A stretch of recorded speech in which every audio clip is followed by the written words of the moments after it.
Jadi ada kisruh. Kisruh apa? Kisruh nasab. Ya, kisruh nasab. Kisruh nasab ini, jika kita melihat dari luar, ini seolah-olah hanya urusan Imaduddin dan Ba'alwi. Ya. Jadi Bani Ba'alwi ini digugat pengakuannya sebagai dzurriyyah Rasulullah SAW. Berhenti di situ. Padahal ini tidak berhenti di situ. Ini urusannya dengan apa nanti? Dengan menentang fatwa mufti, dengan menuduh zina, dengan membatalkan ijma.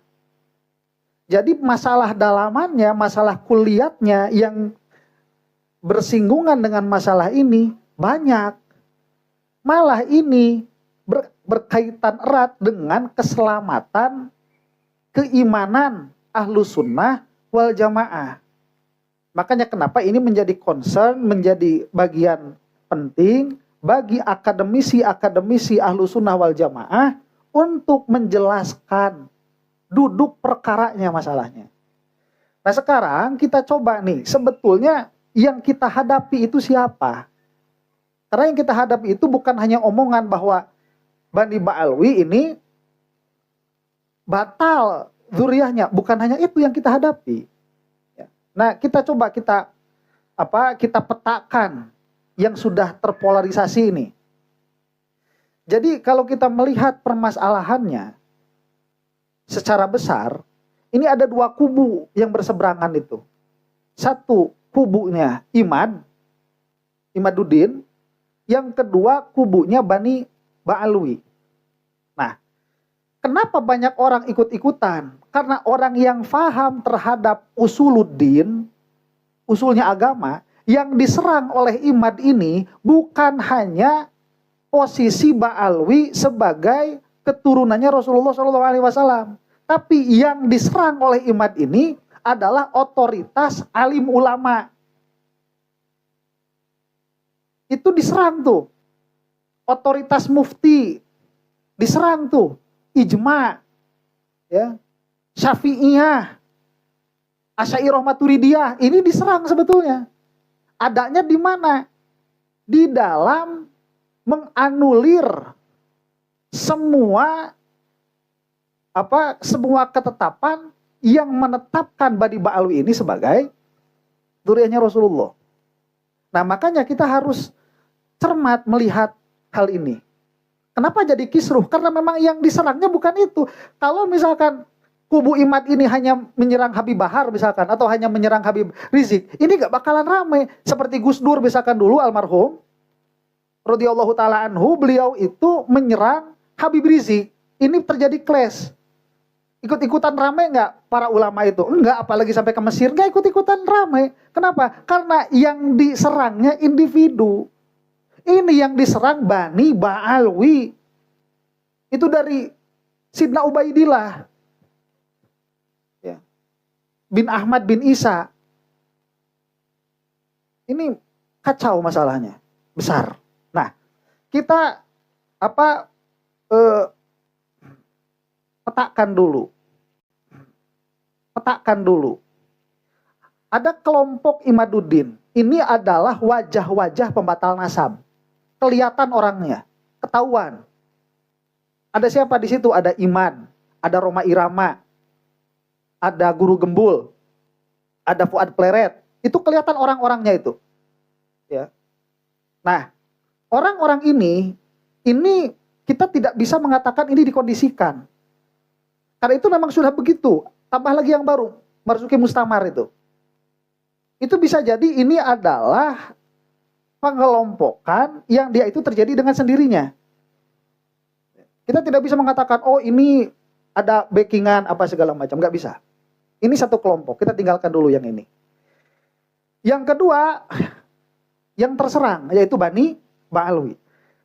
Ini nanti serangan apapun yang terkena kepada Bani Ba'alwi tidak akan berpengaruh sama sekali terhadap keyakinan beliau-beliau ini bahwa beliau-beliau ini adalah dzurriyyahnya Rasulullah Shallallahu Alaihi Wasallam. Ini tidak akan berpengaruh. Kenapa? Karena ini subut. Tetap mereka punya catatan. Yang paling mengetahui nasab mereka, mereka itu sendiri. Yang lucunya yang membatalkan ini, dia pun nggak tahu nasabnya kemana. Bukan kebiasaan kita sebagai orang Indonesia mencatatkan nasab, bukan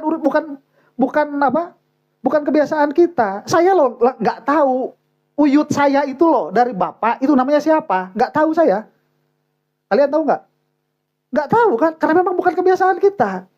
Mereka itu catatannya rapi. Makanya nanti mau orang bilang apa, nggak bakalan ngaruh sama Badi Ba'alwi itu. Ya, nggak bakalan. Mereka itu siapa yang membatalkan itu? Ini nggak bakalan ngaruh. Jadi isu ini tidak berpengaruh kepada keyakinan beliau-beliau ini bahwa beliau-beliau ini adalah zuriyahnya Rasulullah Shallallahu Alaihi Wasallam. Pun ini tidak akan berpengaruh kepada siapa? Kepada Ahlus Sunnah wal Jamaah. Atau kalau bahasa Ahlus Sunnah wal Jamaah ini sudah banyak dirampok sekarang, tidak akan berpengaruh kepada Asy'ariyah, Maturidiyah, Syafi'iyah atau madhab yang lain, Maliki, Hanafi, Hambali, tidak akan berpengaruh. Kenapa? Karena tetapnya Badi Ba'alwi ini sudah sesuai dengan ketentuan para ulama. Dengan ilmu yang sudah subut selama ratusan tahun. Bahkan boleh dikatakan hampir 1000 tahun. Dari usul fikihnya hingga fikihnya ini sudah subut. Makanya saya bilang kemarin, kenapa di kelompok Imad ini nggak ada fakihnya? Karena nggak bakal bisa menang, karena ini subut. Nah, makanya nanti kalau kamu lihat di grupnya Imad, kamu bakal mendapatkan semua jenis manusia. Dari mulai liberalnya ada, fundamentalisnya ada, kemudian tradisionalisnya ada, banyak. Semua di sini kamu bakal menemukan. Yang kamu nggak bakal menemukan itu cuma satu jenis. Apa? Asy'ariyah, Maturidiyah yang bermadhab Syafi'iyah atau selainnya. Nggak bakal nemu di kelompok Imad itu. Kalau yang lain-lain, Batiniyah, ya klinik, banyak di situ. Bakal ketemu. Nah, kita simpan dulu ini. Yang ketiga, kita lihat apa? Yang saya lihat ini selama beberapa bulan memperhatikan, ada buzzer-buzzer. Buzzer-buzzer. Buzzer itu kalau kita membicarakan tentang kasus nasab ini, mereka itu pasti komentar, dan komentarnya itu ada polanya. Apa polanya? Polanya itu Ba'alwi telah merubah sejarah, kemudian yang membela Ba'alwi ini disebut budak Yaman, disebut jongos. Wah, ini pokoknya ada polanya. Nah, ini buzzer. Kita lihat dulu yang ini nih, yang buzzer ini. Buzzer-buzzer ini, ya, kita lihat dari segi ilmu fikih.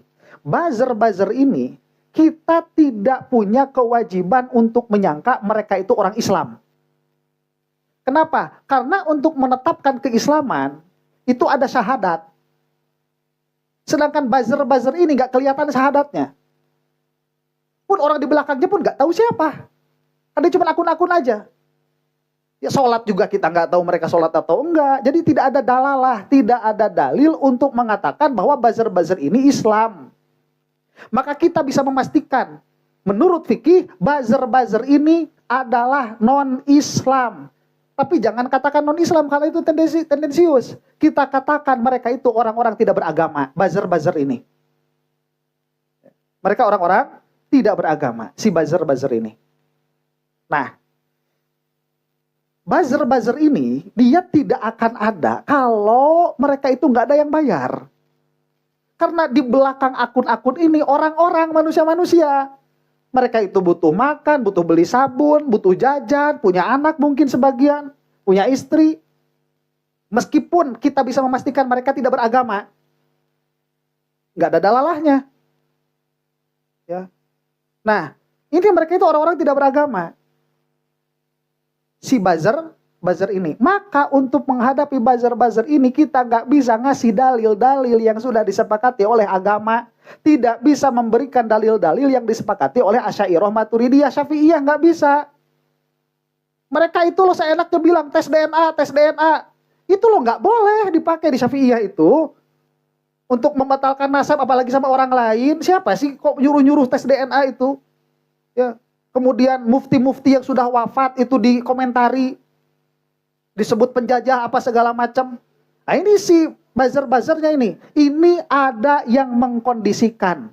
Imadnya kita belum bisa memastikan. Tapi buzzer-buzzernya ini pasti ada yang mengkondisikan. Karena mereka itu manusia-manusia yang butuh makan, butuh minum, butuh isi pulsa. Kalau kerjaannya komentarin orang-orang yang membahas bab nasab ini, ya mereka mau kerja dari mana? Mau dapat duit dari mana? Nah ini siapa? Buzzer-buzzernya ini. Kemudian ada lagi kelompok